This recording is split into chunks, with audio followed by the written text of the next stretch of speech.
ইজা ফাতাকাল হায়া ফাফআল মা শিতা, যখন নারী কি হয়ে যাবে, বেহায়া হয়ে যাবে, তখন সে যা ইচ্ছা তাই করতে পারবে।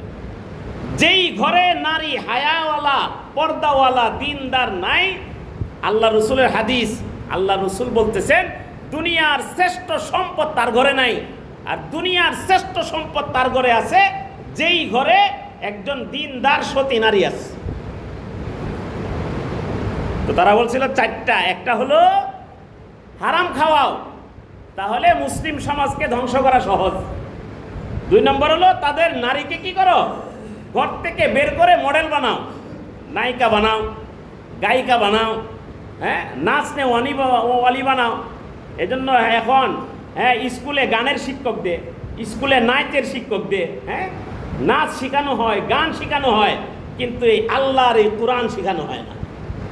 আল্লাহর এই কোরআন শেখানো হয় না, রবের পরিচয় শেখানো হয় না, এগুলো শেখানো হয় না। গান শেখানো হয়, নাচ শেখানো হয়, কারণ এগুলোর দ্বারা সমাজ নষ্ট হয়। তো 3 নম্বর হলো আলেম থেকে মানুষকে দূরে সরাও। ওলামা থেকে যত মানুষ দূরে সরবে, যত বিচ্ছিন্ন হবে, তত দেখবা তাদেরকে গুমরা করা সহজ, তাদেরকে বেলাইন করা সহজ, তাদেরকে মদ খাওয়ানো সহজ, তাদেরকে হারাম খাওয়ানো কি সহজ। আলেম থেকে কি করো, দূরে সরাও। এই জন্য সমাজে সব থেকে ক্রিটিসাইজ যে ব্যক্তিটা হয়, সেই ব্যক্তিটার নাম হলো মসজিদের ইমাম সাহেব আর আলেম সাহেব। সব থেকে বেশি তাদের সমালোচনা, তাদের ক্রিটিকের অভাব নেই, ক্রিটিক্স ভরা, সমালোচকের অভাব নেই। জায়গায় জায়গায় জায়গায় দেখবেন যে তাদের সমালোচনা, কারণ কি এটা তৈরি করা হয়েছে, এটা একটা মব তৈরি করা হয়েছে।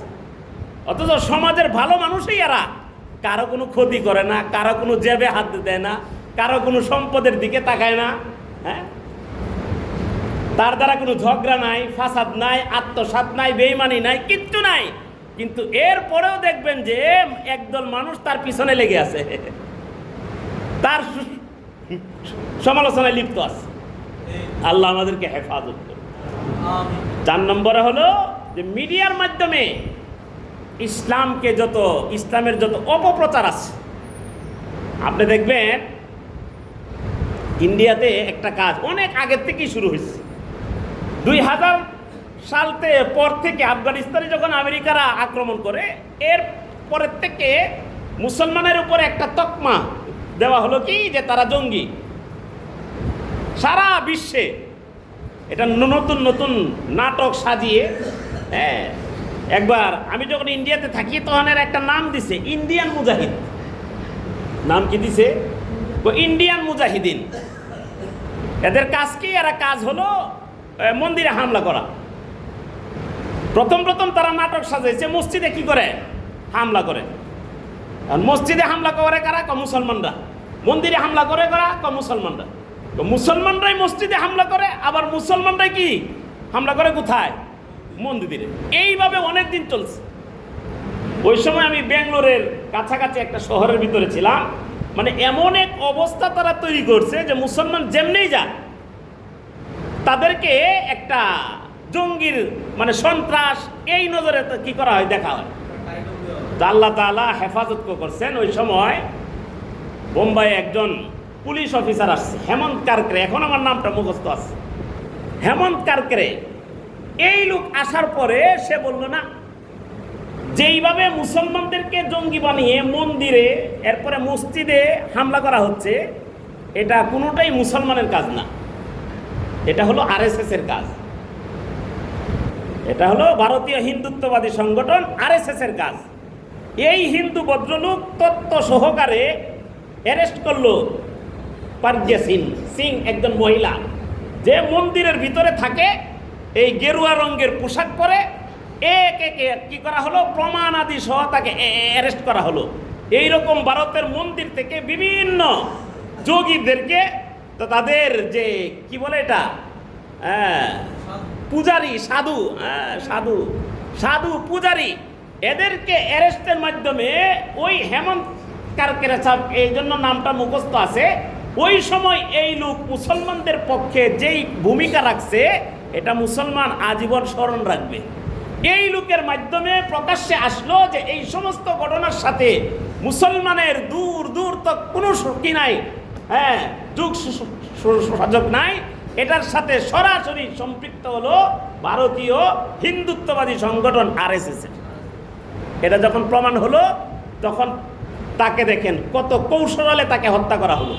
এই ব্যক্তিটাকে, আপনার তাজ হোটেলের ঘটনা জানেন না? ভারতের মুম্বাইয়ে তাজ হোটেলে কি হয়েছিল? আক্রমণ হয়েছিল।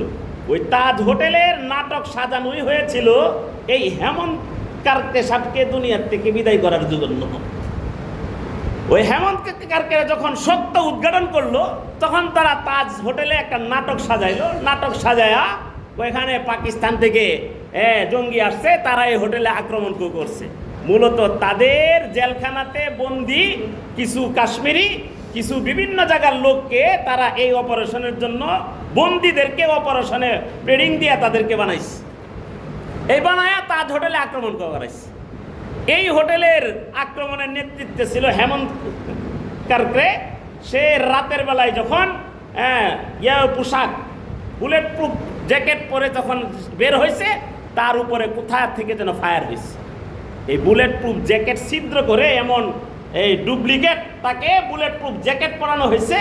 ওই বুলেট প্রুফ জ্যাকেট ছিদ্র হয়ে এই হেমন্ত কারকের সাহেব ওই তাজ হোটেলে যারা আক্রমণকারী ছিল তাদেরকে প্রতিহত করতে গিয়ে সে ওই জায়গাতে মারা গেছে। এই হলো ভারতীয় হিন্দুত্ববাদী। এই হিন্দুত্ববাদী এখন আমাদের বাংলাদেশে মাথা চারা দিয়েছে ইসকন নামে। ইসকন নামে হিন্দুত্ববাদী ওই একই কাজ। আগে তারা ভারতে বিভিন্ন ইন্ডিয়ান মুজাহিদ দিয়া দোষারোপ করছে কাদেরকে? মুসলমানকে। মন্দিরে হামলা করার কাজ হলো তো তাদের, মসজিদে হামলা করার কাজও কি তাদের। বাংলাদেশেও একই প্ল্যান। মসজিদে হামলা করছে নারায়ণগঞ্জে, ওখানে আহত অনেক শত শত মুসল্লি, অনেক মুসল্লি আহত হয়েছে। এইভাবে তারা বিভিন্ন মন্দিরে মূর্তি ভেঙে মুসলমানদের সমাজে দাঙ্গা সৃষ্টি করতে চায়। কিন্তু মুসলমানরা যেহেতু এখানে সজাগ, যেই কারণে তারা এই বাংলাদেশে দাঙ্গা ওইভাবে লাগাইতে পারে না। কিন্তু তাদের কিন্তু প্ল্যান। এই ইসকনে আমাদের সমাজে অস্থিরতা তৈরি করার জন্য বিভিন্ন প্ল্যান আপনারা ইদানিং কালে দেখছেন। তাদের একটা এজেন্ডা হলো, এবং আপনার ইসকনের যে প্রতিষ্ঠাতা তার যদি হিস্ট্রি পড়েন, সে খ্রিস্টানদের গির্জায় পড়াশোনা করে বড় হয়েছে। চিন্তা করেন, ইসকনের প্রতিষ্ঠাতা হলো একজন হিন্দু, কিন্তু তার পড়াশোনা হলো খ্রিস্টানের কোথায়? গির্জায়। গির্জায় পড়াশোনা করে তাকে ওইভাবে তৈরি করে কৃষ্ণের ভক্তদের নামে সে এইভাবে একটা 1966-তে, এটা আমেরিকার নিউ ইয়র্কে তাদের প্রতিষ্ঠাতা। আমরা অনেকে মনে করি ইসকন ভারত থেকে কি হয়েছে, এটার উৎপাদন হয়েছে। না, এটা নিউ ইয়র্ক থেকে প্রথম আরম্ভ হয়েছে। এটা বিশ্বের অনেক দেশে ছড়ায় আছে, এবং তাদের মূল কাজ হলো মুসলিম সমাজে অস্থিরতা তৈরি করা এবং অখণ্ড ভারতের পক্ষে তারা কাজ করা। অখণ্ড ভারত মানে এই যে গোটা যেই ভারত ছিল আগে, পুরা পাকিস্তান, ভারত, বাংলাদেশ, এই সাইডে কিছু আফগানিস্তান, তিব্বত, এই সব নিয়ে তাদের আলাদা একটা ম্যাপ আছে।